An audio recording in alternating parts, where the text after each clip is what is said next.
नमस्कार दोस्तों, स्वागत है आपका एक्सेस डिफेंस एंड कहानी चैनल में। यहाँ आपको मिलती है डिफेंस और दुनिया से संबंधित आवश्यक जानकारियाँ, तो इस चैनल को सब्सक्राइब जरूर कर लेना। आखिर चीता को भारत लाने की क्यों पड़ी जरूरत? इनके नहीं होने का पर्यावरण को क्या नुकसान होता है? मध्य प्रदेश के कूनो नेशनल पार्क में नामीबिया से चीते आ रहे हैं। आखिर इनकी ज़रूरत क्यों है? क्यों इन्हें कूनो नेशनल पार्क में भेजा जा रहा है? इनके आने से क्या फ़ायदा होगा? चीतों के आने से किस तरह की कमी पूरी होंगी? इस तरह के कई सवालों के जवाब आपको यहाँ मिलेंगे। चीता दुनिया का सबसे तेज भागने वाला जानवर है। अधिकतम गति 120 किलोमीटर प्रति घंटा है। 1948 में खुले जंगल में 3 चीतों का शिकार किया गया था। जगह थी छत्तीसगढ़ के कोरिया जिले का जंगल। 1952 में चीतों को विलुप्त घोषित कर दिया गया। घोषणा स्वतंत्र भारत के पहले वाइल्ड लाइफ बोर्ड मीटिंग के बाद की गई थी। 70 साल तक देश में चीते नहीं थे, फिर अचानक चीतों को भारत लाने की क्या ज़रूरत पड़ गई? सब ठीक तो चल रहा था, नहीं सब ठीक नहीं था। ऐसा नहीं है कि पहले चीते भारत नहीं आ सकते थे।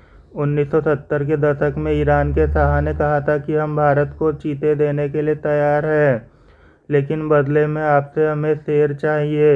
लगभग उसी दौरान भारत की सरकार ने वाइल्ड लाइफ एक्ट बनाया, जिसे 1972 में लागू किया गया। इसके अनुसार देश में किसी भी जगह किसी भी जंगली जीव का शिकार करना प्रतिबंधित है, जब तक इन्हें मारने की कोई वैज्ञानिक वजह न हो या फिर वो इंसानों के लिए खतरा न बने।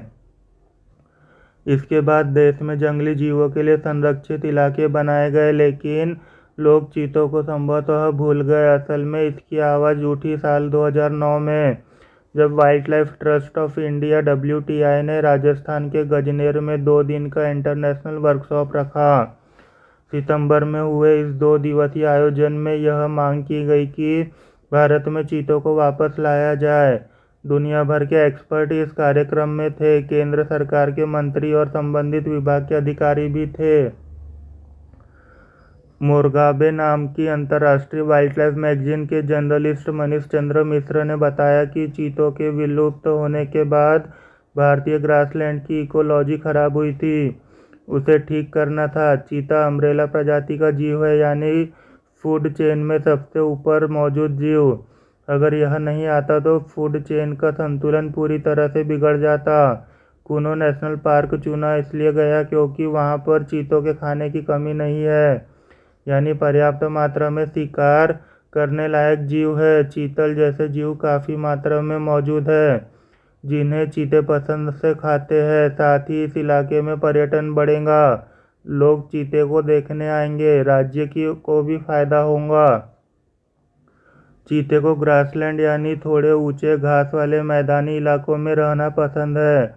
खुले जंगलों में घने नहीं, वातावरण में ज़्यादा उमस न हो, थोड़ा सूखा रहे, इंसानों की पहुंच कम हो, तापमान बहुत ठंडा न हो, बारिश ज़्यादा न होती हो। सभी बातों का ध्यान से विश्लेषण करने के बाद पता चला कि कूनो नेशनल पार्क अफ्रीकन चीतों के लिए सबसे उपयुक्त जगह है। यहाँ पर चीतों के सर्वाइव करने की संभावना सबसे ज़्यादा है। कूनो नेशनल पार्क 748 वर्ग किलोमीटर का इलाका है, जिसमें इंसानों का आना जाना बेहद कम है। यहाँ इंसान नहीं रहते। इस नेशनल पार्क का बफर एरिया 1235 वर्ग किलोमीटर का है। पार्क के बीच में कूनो नदी बहती है। पहाड़ियाँ है जो बहुत तेज ढाल की नहीं है। दक्षिण पूर्वी इलाके में पन्ना टाइगर रिजर्व से बाउंड्री जुड़ती है। साथ ही शिवपुरी के जंगल है। इस इलाके के पास ही चंबल नदी बहती है। यानी चीतों के पास कुल मिलाकर 6800 वर्ग किलोमीटर का इलाका रहेगा।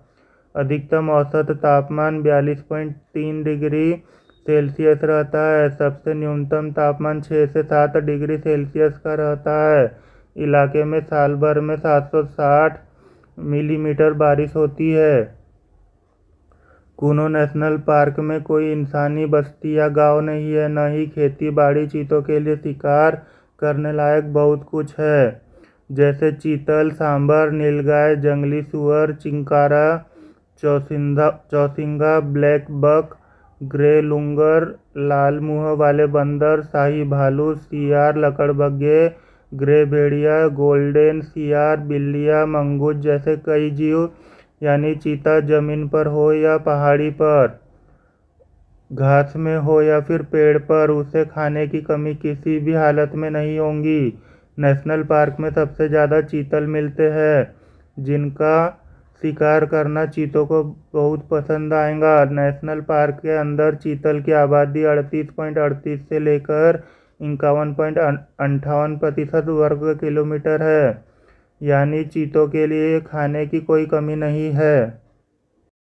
आपको यह जानकारी अच्छी लगी हो तो इस चैनल को सब्सक्राइब करना ना भूलें ताकि इस तरह की इंटरेस्टिंग न्यूज़ पहुंचती रहे आप तक सबसे पहले। Thank you for watching this video.